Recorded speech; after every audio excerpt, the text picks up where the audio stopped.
Well, holy smokers, folks, this ain't no dang jokers. The market just played everybody for the second straight trading day. It is absolutely playing with people now at this point in time, folks. A lot to get into in today's video. So many stocks to speak about here today. We've got to talk about, is it a good time to invest or not, based upon historical standards. So with everything that's going on in the Middle East, we can look back at time periods, and I'm going to show you that here today, and kind of ask ourselves, was it a good time period to invest? Should you not invest if there's conflicts in the Middle East and all those sorts of things? So a lot to go through in today's video, folks. It's an action-packed video. I appreciate everybody joining me as always. Thank you so much for being subscribed as always. And man, this market's just playing with people in the biggest way, okay? So I'm sure you guys have heard of what's going on and what happened over the weekend, okay? All the big YouTubers are covering it right now, right? All mainstream media is covering it every single day, obviously, what happened over the weekend, right? 37 shot, oh, sorry, that was Chicago. I apologize about that, guys. That's not what people are talking about. Right here, 75 people shot, 13 fatally in Chicago over violent. No, sorry, that wasn't it either. I forgot, man. I forgot. The war in Chirac, no one talks about that. What I meant to show was the things that happen outside the United States where everybody likes your attention to go is what's going on in Israel and that whole situation, right? And so a lot of people are scared. Is this going to mean something bad for the stock market? What's going to happen here? Is this going to cause more drama in the Middle East, right? What's this going to do to oil prices and those sorts of things? Everybody's trying to figure out this market is. And so a lot of people thought the stock market was going to tank today. With what happened there and the potential ramifications of if you got a lot of Middle East conflicts, which let's be honest, the Middle East has actually been quiet for a bit. Middle East is a long history of just thing after thing after thing and no peace in the Middle East. But we had been in actually a decent time when it comes to peace in the Middle East, relatively speaking, compared to historical standards. And then this happened and everybody's like, oh my gosh, this is going to tank the stock market in a massive way. And so obviously right at the open, the market tanks. And then it starts to come back. People are like, no way. And then it goes down again. And then it just comes back and strengthens more and more and more as the trading day went along. And people are like, what in the flip and flapjacks is going on out here? Dow was up today, almost 200 points. S&P 500 was up today. NASDAQ was up today. Everything across the board was up, right? Now, oil, okay, we got to speak about the elephant in the room because a lot of people said, okay, you got any type of problem in the Middle East. If that gets bigger and involves more countries in more of a substantial way, that could mean oil price a whole lot higher than it is today, right? And sure enough, oil was up over 4%, okay? Now, here's what I can tell you about where oil price is going from here, okay? Past this week, if we're going to speak about a situation where we do have a lot more problems in the Middle East, sure, oil price will go up. Next thing you know, it'll be $100, $120, $130 a barrel. If this is somewhat contained, what's going on in the Middle East, and it doesn't look like it's going to have much, let's call it ripple effects to cause a much bigger dramatic situation in the Middle East, then actually energy prices will go down. In terms of the oil price, it'll actually start going down considerably next week and into the future months. If we don't have any, let's call it much bigger ramp up in terms of problems. And so now, but at the same time, people look at oil going up higher. And what does that mean? That means the commodity index in general has to go higher, right? That's why you saw GSG today, which is just an easy way to track all commodities in general pretty much and see what's going on in the market overall. The GSG was up 2.4%. Well, yeah, if WTI is up over 4%, like GSG is going to have a bumper day, right? And you add on top of that, if you have a higher commodity prices, it's going to weigh into inflation over time, right? And it will hurt inflation numbers. Just bottom line, in terms of like making inflation numbers higher, which is something we don't want to see. We already know the consumer's been sliced and diced by inflation for 18 to 24 months now at this point in time.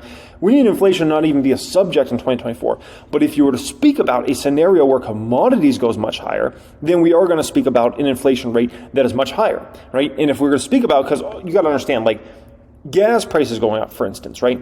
Okay, somebody has to pay more at the pump, but also that's going to feed through to all transportation in general, all truckers, everybody that drives a semi, and their cost goes up, which means the cost of everybody else that ships any product around has to go up. There's a lot of ramifications there. That can mean airlines, right? Jet fuel costs. It can mean cruise ship operators. It has a devastating effect across the board when you're talking about oil prices in a much more elevated way, right? And if you're going to talk about inflation that's higher, then you're going to talk about a situation where the Fed's going to have to be higher for longer. If the Fed's higher for longer, then that means likely we're going to see eventually a major recession, right? Just bottom line, like the longer the Fed stays in an elevated place with rates based upon a 10, 20-year historical standard, which let's be honest, right now we're at pretty much the highest interest rates we've been at in the last couple decades. If you're going through something like that, eventually it's going to hit the economy. It's just a question of how long does it take to eventually hit the economy, right? And so that's the worry in regards to this. Now, something fascinating I saw from a countless stocks today, because the market was green. And what I saw was a lot of damn Red Dead Redemption going on out there, okay? A lot of Red Dead Redemption. And it was not in the defense contractors. Those ones were making gains today, okay? We'll speak about Palantir later on in this video. What a day for Palantir. We'll speak about what's going on there in just a moment. But what I noticed was dividend stocks hit again, man. Coca-Cola, once again, Dow was up like 200 points today. S&P had a good day. NASDAQ had a good day. Coke was down again. Is down again today. And this is a stock that's been hit heavily, obviously, this year. 16.5% year-to-date down for Coke. That's a big number, folks. It's a big number. And remember, much of this fall is just coming in the last, 2 months, right? Nike stock got hit again today. That one's down 22% year-to-date. Look at Dollar General. This thing's not a general. It's not even a first-year, let's call it, person in the military, okay? The general is down 59% year-to-date, folks. It's about to cross 60% down year-to-date. It's still in free fall for this baby. It can't find a bottom anywhere in sight, right? Look at Clorox, down another 1.5% here today. Clorox was $164 a share, just back at the end of July, folks. Just at the end of July. So think about that. In a matter of, we can call it 2 months or so, the stock has fallen from $164 a share to $123. That's a crazy fall for Clorox, okay? Monster continues to go down. And this stock was $58 just on August 6th. It's $49. Oh, Monster can't get out of its own way right now. That baby just goes down. Dollar Tree down again today, right? That stock's down over 28% year to date. And that's the crazy thing is that's the good stock of the Dollar Tree buds, right? When you look at Dollar General down almost 60%, like Dollar Tree's only down 30%. Oh my gosh, that's a good year for Dollar Tree, right? My favorite stock to talk about, are we talking JM or are we talking jelly? JM Smucker's Company down again today. The stock's almost hitting a 30% down number year to date. Absolutely incredible. And you know what's the most fascinating thing about this whole JM Smucker's thing is they just bought out last month the dang Hostess brands, right, which owns Twinkies and all those other brands. And it's just crazy because they paid this massive price for it, $5.6 billion. And then all of a sudden you get the news about Ozempic is making people buy less food and buy less, call it bad foods and things like that, which is just, it's crazy, man. Like what a time. Like you pay $5.6 billion for Twinkies and then this happens. Oh my gosh, right? Now, in all seriousness, a lot of people are scared that this is going to hurt Coca-Cola sales, Pepsi sales, because you got to understand, if you were to speak about, let's say this did actually have an impact, this Ozempic, okay? And let's say people did buy a lot less soda and candy bars and chips and all this stuff. Well, yeah, that could certainly have a negative effect. I don't know if it really is, to be quite frank. I don't know if it really is, but we do know we certainly have, at least in the United States of America, we certainly have an overweight and obesity epidemic. I mean, let's just call it what it is, okay? It's been a horrible situation. It's gotten so bad that now roughly 2 out of every 3 U.S. adults are either overweight or obese now at this point in time, or roughly 70% of people. And 1 in 3 are actually in the obese category, about 36%, and I wouldn't be surprised if that number's even higher here today. And so, folks, if you're going to speak about a situation, okay, let me ask myself this question. Do I think this Ozempic is going to actually negatively affect sales of chips and soda and all this stuff, okay? My personal opinion is it could longer term, like over decades of maybe wear and tear and it eventually. But I don't see this affecting necessarily over the next few years, okay? At the end of the day, people are going to keep buying this, stuff. Let's just call it that, okay? And so I don't see that magically being fixed anytime soon. Over the next 50 years, maybe it does fix, and I hope it does. And I hope we get into a much healthier place as a nation. But yeah, if you're running to conclusions thinking everybody's going to stop drinking soda and eating Doritos tomorrow, you're wrong. You're wrong, okay? If you think everybody's going to stop eating Reese's peanut butter cups tomorrow, you're wrong. And M&M's, come on, man. Let's be realistic about this. And we're going through a very interesting time as a society because it seems like you have more and more folks than ever that are super obsessed with fitness and health and all these sorts of things, and they want every part of their body to be a certain way. But then you got such a huge other segment that just doesn't care at all and doesn't exercise at all and doesn't care what they eat at all. And so we're in weird times. Weird freaking times when it comes to people's health in the United States of America. You have people that are just crazy obsessed with it and will take it to any lengths to try to have the perfect body and perfect everything. And you got other people that are just don't care at all. And it's just think about America 80 years ago, 90 years ago, 100 years ago. It was just such a different environment. You didn't have anybody that was really obsessive about I need to look this way but you didn't have the obesity and overweight epidemic, right? And then with kids, think about it. There was no such thing as an obese kid 80 years ago. That was not even a thing. And nowadays, it's wild, folks. I don't know if you know how bad it's getting. The prevalence of obesity, around 20% of basically children now are obese. About 20%. Look at this. This is the craziest one, okay? Because I have two kids that are in this age bracket. 6 to 11-year-olds, over 20% are now obese. 6 to 11-year-olds. Dude, 80 years ago, that was not even possible. That would have been shocking to even have 1 in a million would be obese. Now it's over 1 in 5 kids that are 6 to 11 years old are obese, not overweight, obese. That's a whole different category there, folks. So weird times overall. We'll see how all that shakes out, but don't run to too many conclusions too fast in regards to all that, okay? Now, my personal view is, I think if people are selling out of these sorts of stocks, the Coca-Colas and the Pepsis and, the JM Smuckers and all these stocks, I think, honestly, they're looking for a reason to sell. I'll just call it what it is. They're looking for a reason to sell.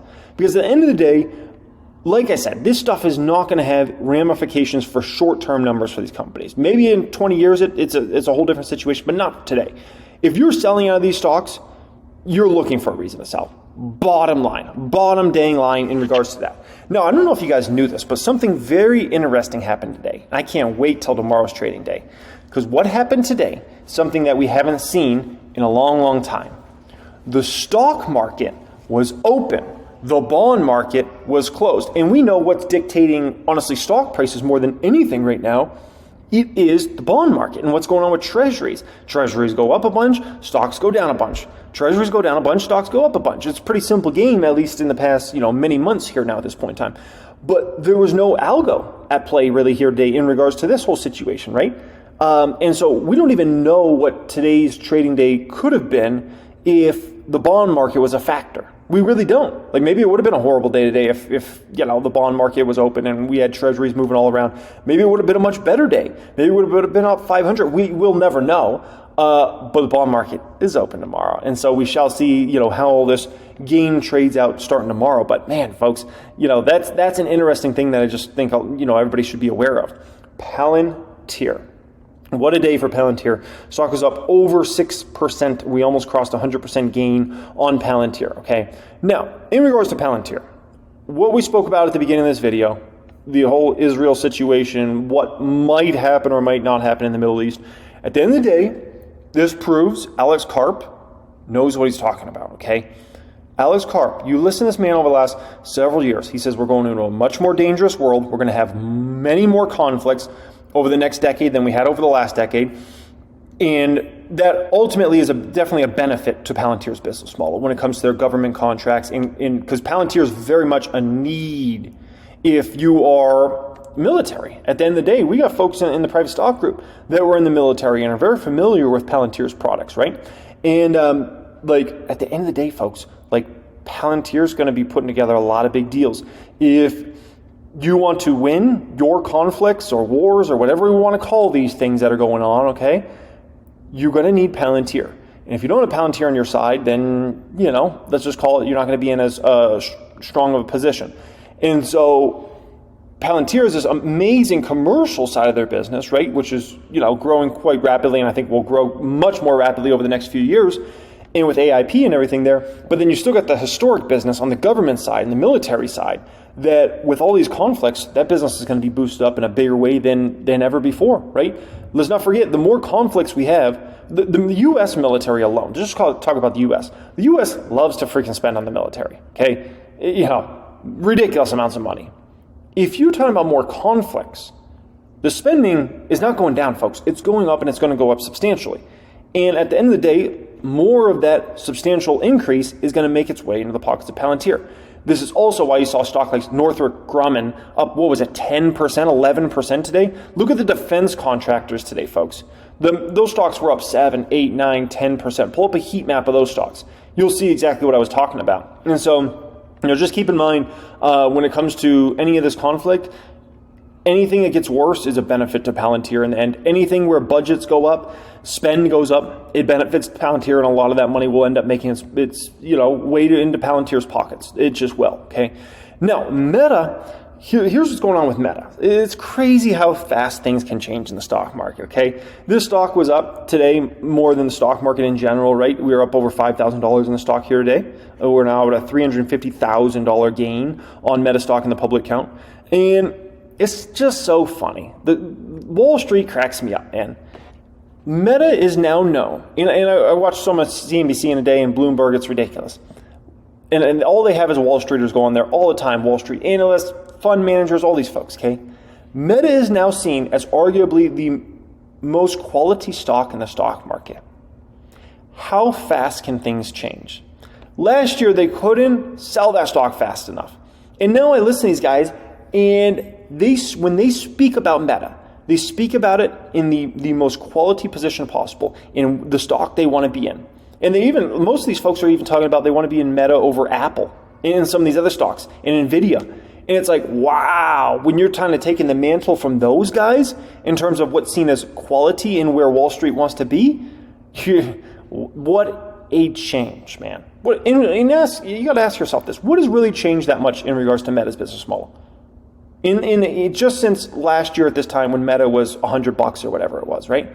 And then it went under $100. What really changed with Meta? Well, let's see. FB is still a beast as it was at this time last year. IG is still a beast like it was at this time last year. WhatsApp's still a beast like it was at this time last year, right? Oculus 3 coming out, which we already knew about, or Meta Quest 3, I should call it, coming out, but you pretty much knew that was going to come out this year anyways at this time last year. So none of that changed. Zuckerberg got some of the cost under control, fired some people. Okay, that's a change. They're still spending a fortune on AR, VR, metaverse in general. So that really didn't change. The only thing you have that's changed is Zuckerberg fired some people. Like what? And yet no one, this was like the worst quality last year, and now everybody wants to, it's just crazy, man. It's fascinating how fast people's opinions can change in a matter of a year. And now it's a flight to quality.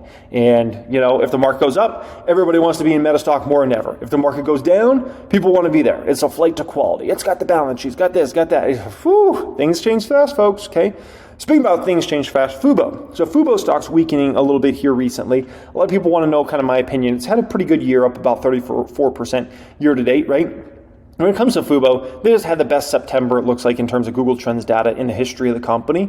So I'm sure October will be very good as well. Certainly, it's going to be no September. So those numbers will be reflected next quarter.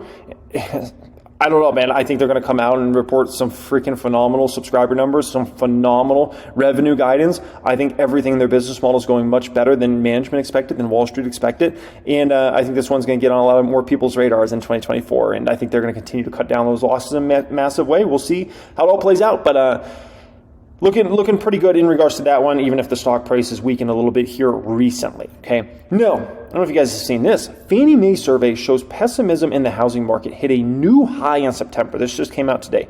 According to new data from government-sponsored mortgage finance agency Fannie Mae, on Monday, the share of consumers expressing pessimism about home buying conditions hit a new survey high in September as elevated mortgage rates continue to push housing sentiment lower. Oh yeah, and you add on top of that a lot of sellers who are just not lowering price, right? Sellers are still, I don't want to say they're being greedy, but we're in a little bit of a stalemate in the market. Prices have to come down with these sorts of mortgage rates, right?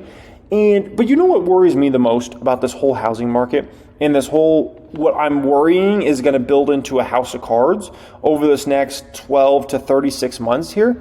And I'm talking about a big house of cards, is this. Look at this, okay? Mortgage rate buy downs. Now, you've probably heard about this a little bit, right? And it's pitched as this good thing. Oh, it's going to make it cheaper for you to, make your mortgage payments in the first year or two. And then you can worry about refinancing down the road, okay? Wow. This scares me so much because do you guys know the reasons why the housing market really exploded the way it did in the GFC?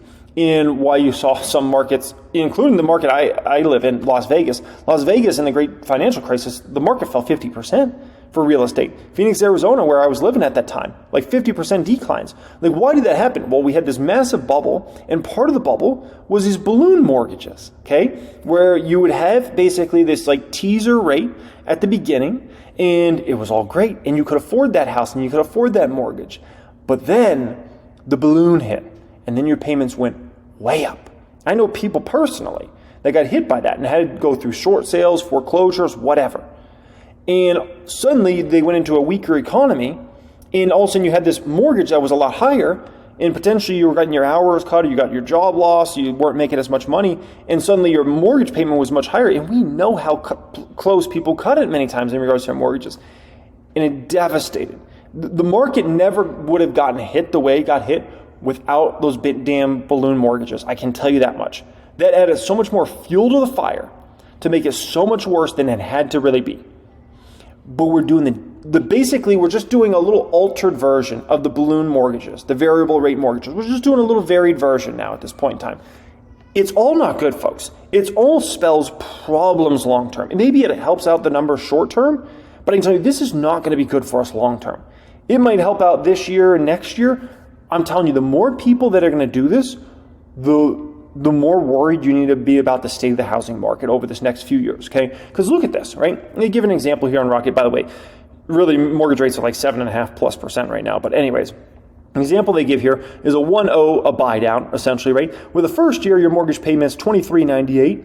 And then starting in year 2, your mortgage payment goes up to $2,661, right? Look at this example, a 2-in-1 buy down, they call it, right?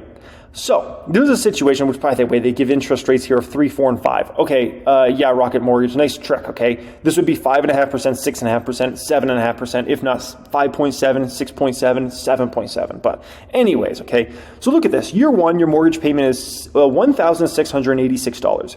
Year 2, your mortgage payment is $1,909. Year 3 through 30, now your mortgage payment goes to $2,147. So that's all beautiful as long as interest rates go down, mortgage rates go down substantially in like a year or two, because then you can refinance, you can figure it all out then, right? If that doesn't happen, and let's say the economy holds up stronger for this time period, it's going to lead to a lot of problems. And it's also fine if you're somebody that your income's going up dramatically every year because it's not really a concern for you. But for the people that maybe aren't, it could be a big problem. And so the scarier situation I see, okay, and there's a lot of parallels I've really seen this past year or two, reminding me of like 2002, 2003, and even, with the stuff that's now going on in the Middle East. And I think about what happened in Iraq, Afghanistan, 2002, 2003, and whatnot, right?